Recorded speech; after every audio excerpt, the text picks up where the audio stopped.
आज हमारे साथ जुड़े हुए हैं एक्सपर्ट्स फ्रॉम द फील्ड, जो इतने सालों से एजुकेशन के स्पेस में काम कर रहे हैं आप लोग, और आप लोग डिजास्टर अवेयरनेस को लेके भी कितना काम कर रहे हैं. So we would like to know. पहले शुरुआत करते हैं आपके इंट्रोडक्शन से. आज हमारे साथ इतने एक्सपीरियंस्ड लोग हैं जो यू आर लीडिंग इंस्टीट्यूशंस. मतलब एजुकेशन को लीड करना मतलब पूरी एक पीढ़ी को लीड करना है, पूरे यूथ को लीड करना, जो अपने आप में बड़ी जिम्मेदारी भी है. So we will start with introduction and then we'll take this conversation ahead, sir. I'm Professor Shakil Ahmed Rumshu. I am Vice Chancellor of the Islamic University of Science and Technology, which is a state university in Jammu and Kashmir. And my area of expertise is earth sciences. So I'm very much researching issues related to the disaster management with a focus on climate change, earthquakes. Wow. Climate change and earthquakes. Yeah. And how about you, sir? My name is Professor Virendra Paul. By professional training, I am an architect. Then I specialize in construction management. I have been a professor of construction management for all 40 years now. And I'm currently serving at School of Planning and Architecture, Delhi, an institution of almost 82 years old. And since we deal with buildings, planning, cities, towns, and disaster is very much the inherent concern we all deal, and that's what it was. So you plan in alignment with disaster. You create designs of buildings and the entire infrastructure in alignment with what could be. So this is one of the fundamental concerns, that the safety of the occupant and the activities, the functions, जो भी उस building में या उस precinct में, उस town में हो रहा है, that should continue to work, and that's an inherent requirement. And in addition to what the city town building should do, Yeah. so it is entwined with the basic functionality that it has to be safe. Right. So the disaster is very much on the basic agenda of whatever we do. Right. I think very interesting. We'll come back to this. I think there is a lot we can talk about the architecture and disaster. Yeah. And so we would like to now come to you and would like to know about you, sir. I'm Rajiv Mohan Pant. I'm professor and vice chancellor of Assam University, a central university which has its headquarters in Silchar. That's Yeah. And basically, I've been a student of management like you. All right. And I've been involved in teaching for over 4 decades. Wow. And out of these 4 decades, 3 decades I've spent in Northeast, which is basically a disaster prone area. right, sir. Yeah. So I hear you that you are in education and there is a very specific space you're working in. जैसे आपने कहा कि earth sciences, like what are the challenges in terms of the problems with respect to climate change, and you taking that to the creation of the infrastructure around that. Architecture and buildings and Architecture, towns. right. So sir, अगर हम बात करते हैं जैसे कि जो Himalayan region है, वहाँ पे construction के क्या-क्या challenges होते हैं, and how different it is from constructing something in any metro city and something here in. Oh, absolutely. I mean, the terrain, the kind of ground condition, ज़मीन कैसी है, slope कैसा है, its relationship with the water, rain, weather, everything decides the kind of building and the settlement we should have. Right. And very major challenges, because you have only that much space to work. Unlike in plains, you have a larger tolerance to actually move around. Here, the buildable areas where you can actually build is very less. Right. So the moment you have more requirement, you have a tendency to start building in an areas where there is already a vulnerability because of slope or the water, or you are obstructing the drainage path, and that's where the problems start happening, and you are sitting on a situation which is like a disaster. Right, sir. Right. And picking up from this space to you, sir, जैसे जो education है, उसके अंदर how can we bring in the disaster management as a point of awareness for youth? So how can we bring these two things together? Thank you. Now, if you look at the national level, and I mean, it's one of the major challenges that we are facing as a nation. Disaster. We talk about every type of disaster, so we are vulnerable to. चाहे वो earthquakes हो, चाहे वो climate change हो, right sir. चाहे वो landslides हो, floods हो, अगर आप ग्लोबली भी देखेंगे या नेशनली भी देखेंगे, this is the number one major threat we are facing. Now if you look at the Himalayan, mountainous region, it is more, serious. prone, yeah, sir. It is more serious. Yeah. Now, as the vice chancellor of a university, I think we have a very important role because we deal with the youth. I mean, a generation which could be, which are very creative, very innovative, which are amenable to all, types of, ideas. I think we have a very important role to build the capacity of the future generation. Right, sir. For whatever reasons, we are not disaster prepared society. Yeah, okay. I Yeah, mean, so we don't have a culture of disaster preparedness. Hmm. I think this generation, the younger generation, if we inculcate in them a spirit of disaster preparedness, Right. I think it will be great. And it will really, we know that as and when a disaster strikes, so it's a huge economic loss. It takes us, even our, if we look at our developmental processes also, they take a back seat. Right. So institutes, universities particularly, which have a large, footfall of students, I think it is very important कि हम उनकी capacity build करेंगे in a way that makes them disaster conscious, that trains them and they can train their families. They can, I think, अगर हम देखें जितने भी हमारे रेगुलेटरी अथॉरिटीज़ है फॉर द एजुकेशन, चाहे वो यूनिवर्सिटी लेवल पर यूजीसी है, टेक्निकल एजुकेशन पर एआईसीटी है, इसलिए इसी तरह बाकी जो रेगुलेटरी अथॉरिटी, उन्होंने इस सब्जेक्ट पर बहुत ही एम्फेसिस दिया है, बहुत जोर दिया है कि ये स्कूल लेवल से लेके यूनिवर्सिटी लेवल तक इंट्रोड्यूस होना चाहिए. Right, sir. और in a way that really builds the capacity of the students. ये नहीं है कि सिर्फ किताबों की सूरत में, लेक्चर्स की सूरत में, हैंड्स ऑन. जैसे हम, मेरे हिसाब से जब हम कैपेसिटी बिल्ड कर रहे हैं स्टूडेंट्स को, उनको इतनी कैपेसिटी बिल्ड होनी चाहिए कि वो अपने घर का एक डिसास्टर मैनेजमेंट प्लान भी बना सके, या अपने घर की जो वल्नरेबिलिटी है, चाहे वो अर्थक्वेक के हवाले से, क्लाइमेट चेंज के हवाले से, या लैंडस्लाइड्स हो, या माउंटेन्स में और भी बहुत से डिसास्टर्स है. और मुझे लगता है तब जाके एक जनरेशन जब it can become main stream, तो हमारी जो चैलेंजेस है, हम कहते हैं कि विकसित भारत हमारा एक नेशनल एस्पिरेशन है. Right, sir. मुझे लगता है the major challenge for that is, god forbid, if a major, as and when these major earthquakes occur, so they really are such challenges that need to be addressed, and that could be done through building the capacity of a masses by the involving the universities. Right, sir. Absolutely. I think the youth is the future, and Exactly. by investing in their capacity building will actually make us.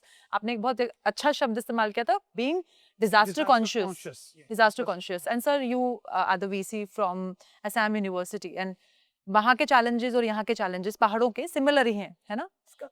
काफी कुछ similar है. सो आप लोग वहाँ पे ऐसे क्या education में आपने क्या ऐसे परिवर्तन लाए हैं ओवर द इयर्स, ताकि हम जो हम कॉन्शियस स्टूडेंट्स की बात कर रहे हैं, कॉन्शियस यूथ की बात कर रहे हैं, वो इन अलाइनमेंट हो सके? Assam university north east reason की सबसे बड़ी यूनिवर्सिटी है. जी. और जब मैंने ज्वाइन किया था जिस साल 2022 में उधर, मेरे ज्वाइन करने के तुरंत बाद एक अर्बन फ्लड्स का डिजास्टर आया था, and complete Barak valley was submerged in water. We all were affected. तो वहाँ पे हमें काफ़ी कुछ सीखने को मिला. हमारे पास जो एनएसएस के स्टूडेंट थे, एनसीसी के छात्र थे, सारे लोग मिल के उन्होंने उस टाइम में रेस्क्यू का भी काम किया, डिस्ट्रीब्यूशन का काम किया, सप्लाईज का काम किया. चारों ओर पानी पानी था, पर पीने के लिए ज़रा सा भी पानी अवेलेबल नहीं था. तो वाटर बॉटल्स वर एयर ड्रॉप्ड. वहाँ से उनको लेके बोट में सारे हमारे स्टूडेंट्स से घर घर जाके डिस्ट्रीब्यूट किया. इस तरह का हमने सोचा कि शायद ये तो रिस्पॉन्स वाली बात है. I was very happy with the response. या I was very happy with the response, and we got lot of appreciation from government of Assam and from every quarter. But उसके बाद हमने सोचा कि रिस्पॉन्स तो ठीक है, but we need to focus on prevention of these things. तो immediately we swung into action. हमने एक कमेटी बनाई हमारे साइंटिस्ट की, और 15 दिन के अंदर अंदर हमने एक, ये इंडियन रिमोट सेंसिंग इंस्टीट्यूट है IRSI जो देहरादून में है, उनके साथ मिलकर उनसे हमने पूरी तस्वीरें ली कि ये जो सैटेलाइट इमेजरीज हमारे पास आई कि क्यों हुआ ऐसा अचानक।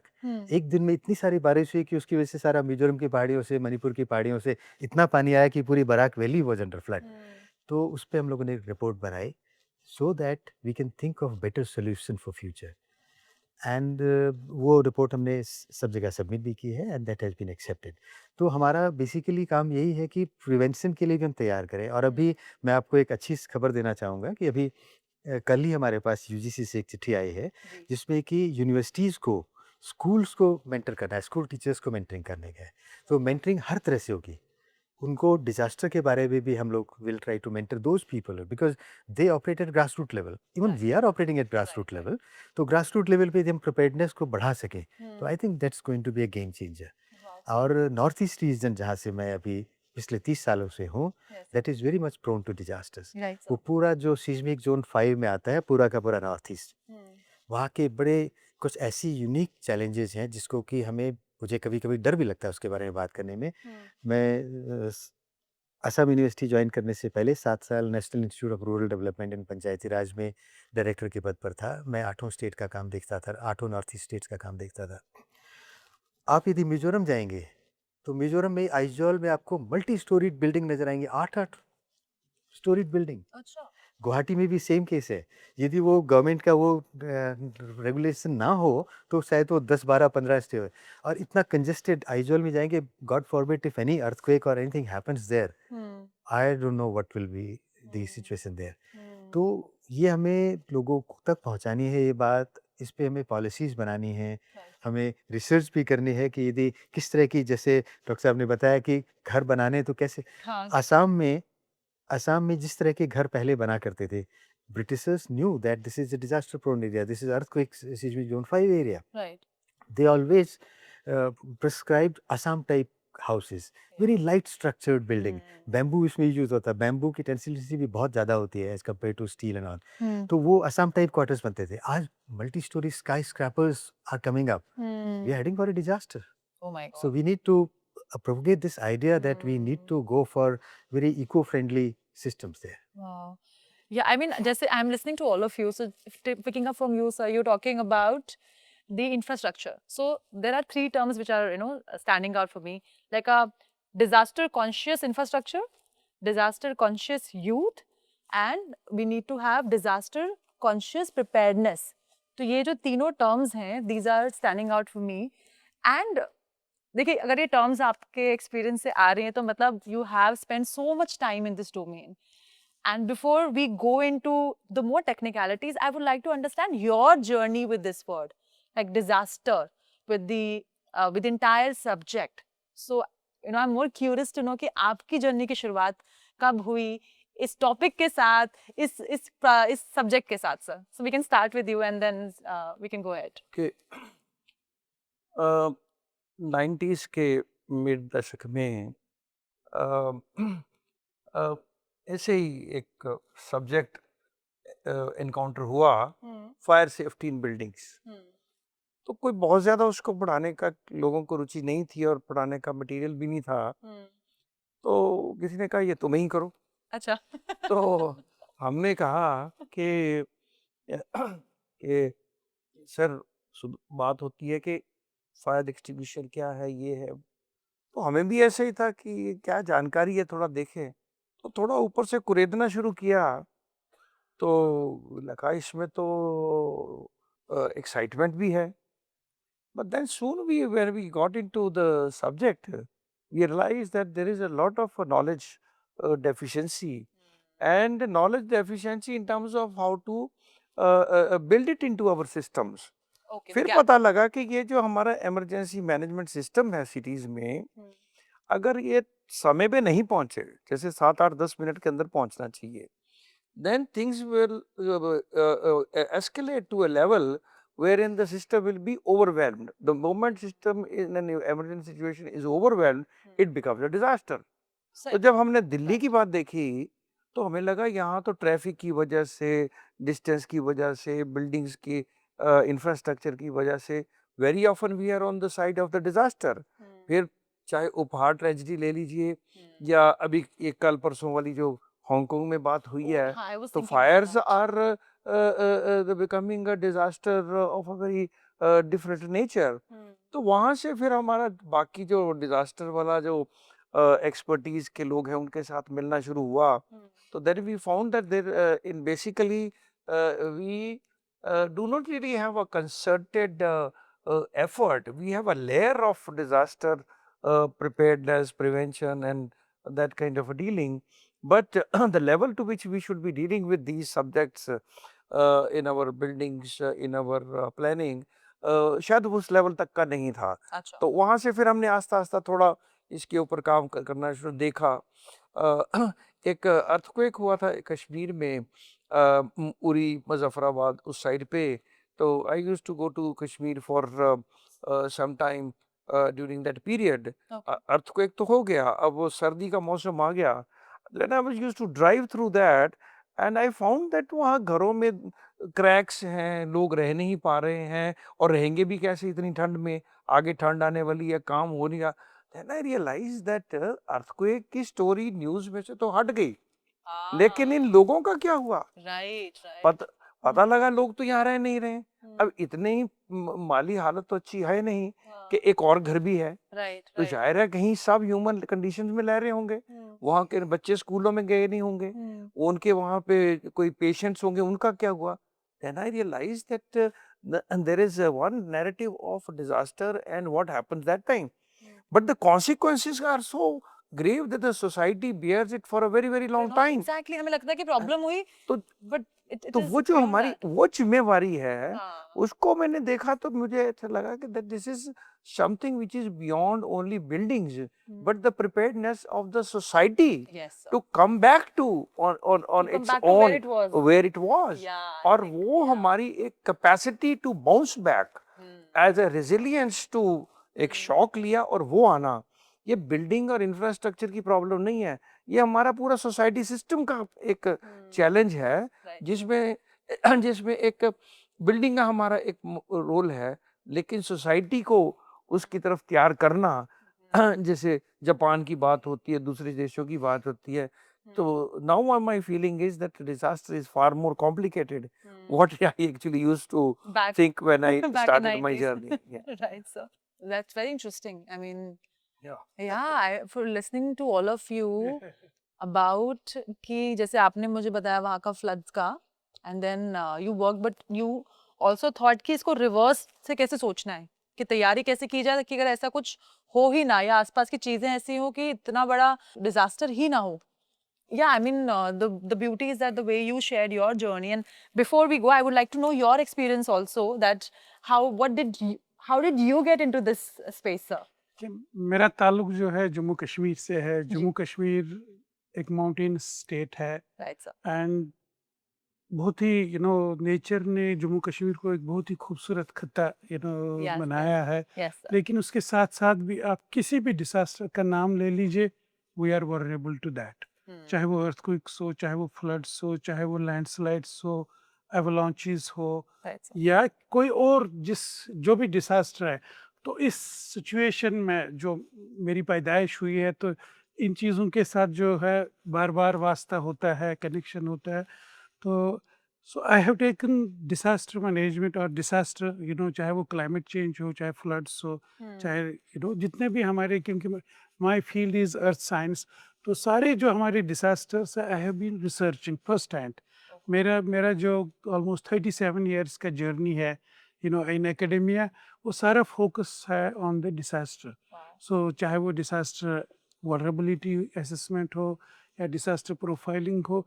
तो मैं प्रोफेसर हूँ at the department of earth sciences university of Kashmir, vice chancellor बनने से पहले. Okay. तो इसलिए मेरी लैब्स है क्लाइमेट चेंज पर है, ग्लेशियर्स पर है, या अर्थक्वेक्स पर हमने बहुत काम किया है.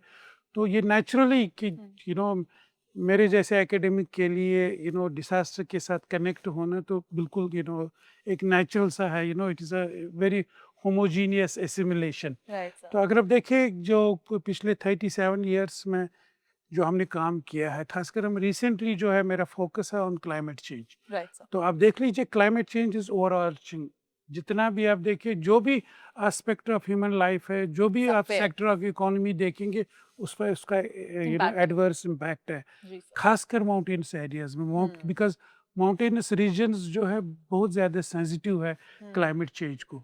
तो जो हमारी वल्नरेबिलिटी डिसास्टर के हवाले से थी, वो क्लाइमेट पिछले 30-40 साल से हम देख रहे, वो वल्नरेबिलिटी और ज़्यादा बढ़ गई है because of the adverse impacts of climate change. Right sir. तो ये बहुत मेरा जो फोकस रहा है last 37 is knowledge generation, research on these aspects, and I mean, you will see many of my works have informed the policy making, चाहे वो floods के हवाले से हो, चाहे वो अर्थक्वेक्स के हवाले से, या चाहे वो क्लाइमेट चेंज के हवाले से हो। Okay, so because you were born in Jammu and Kashmir, आपकी टोपोग्राफी ही वैसी है, ऐसी है कि we are so you have vulnerable. seen all everything around We you, have experienced it. like first-hand experience. Exactly. Oh my God, yeah. So that's That's my interest in the disasters. that brings you to this space, sir. And now being the vice chancellor, so I have an opportunity to address these issues. These are Right, sir. very important societal issues,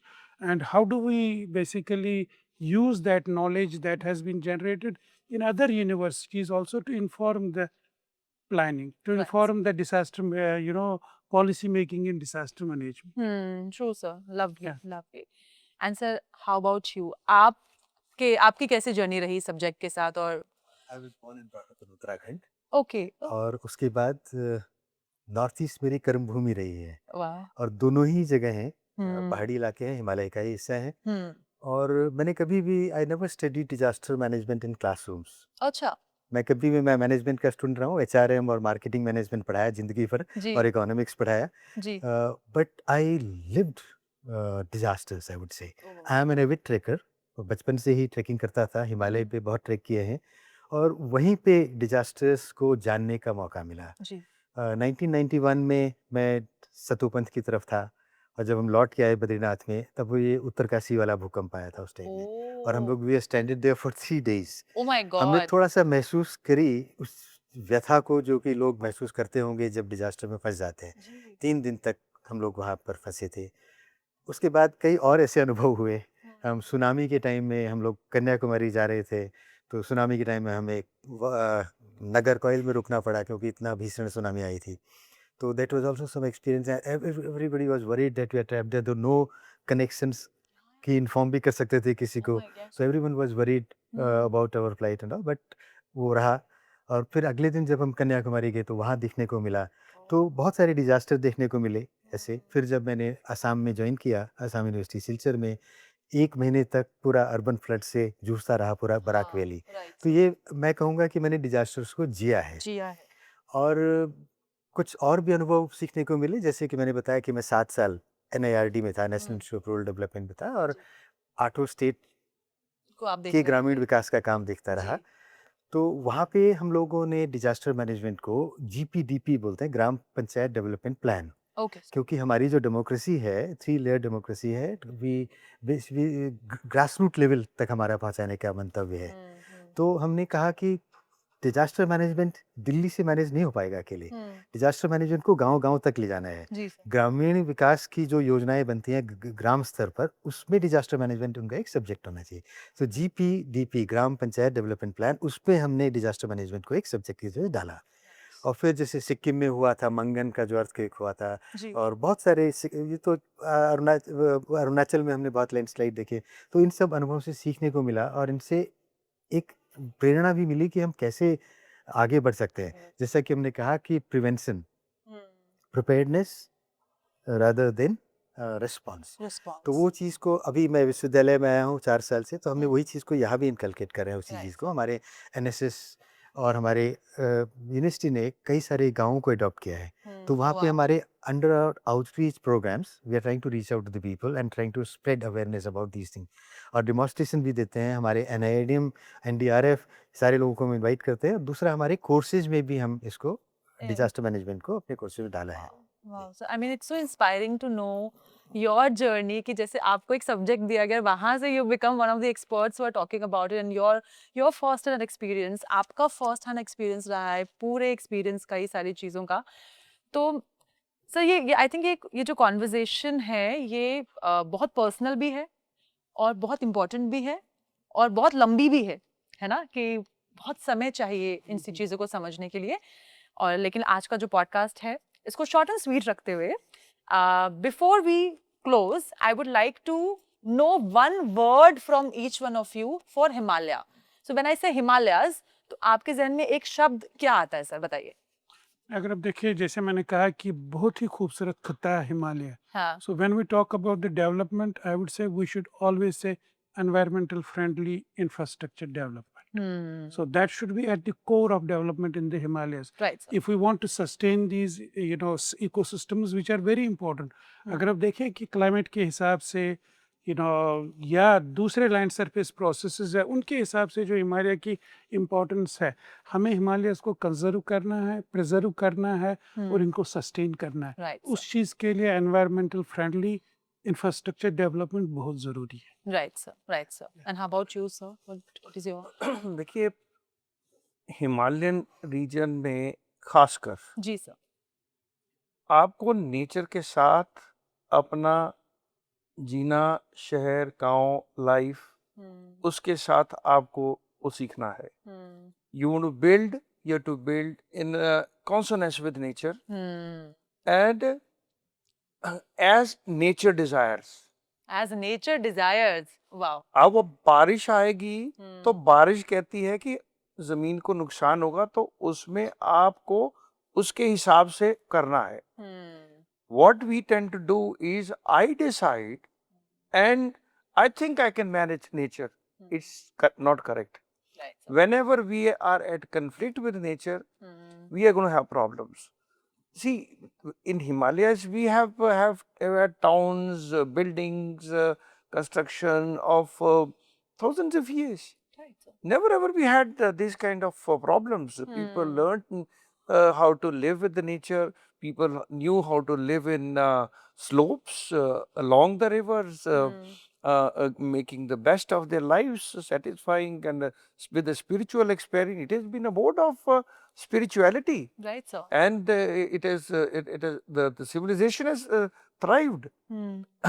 But that civilization knew how to live with nature on the rules of the nature, rather than now I decide Yeah. that this is how I'm going to tame nature. It's not possible. Right, sir. I get you. Nature will take back its own encroachments, and you have to learn to behave in a manner. And we have a huge knowledge, vernacular knowledge. ये vernacular knowledge जो लोगों ने सालों साल एजी से सीखा है, आज हम उसको भूल चुके हैं. It is only now that we need to bring that vernacular knowledge and use it in a contemporary situation. But the contemporary understanding, no matter what we say in last 140 or 50 years or whatever, it cannot substitute the vernacular knowledge system that we have. And that's where actually the learning has to come from a different source as well. Right, sir. And I think that's the way forward. That's the way forward. It's not human versus nature, it's human and nature in alignment with each other. And rather subordinate to the nature. Subordinate to each other. Right, sir.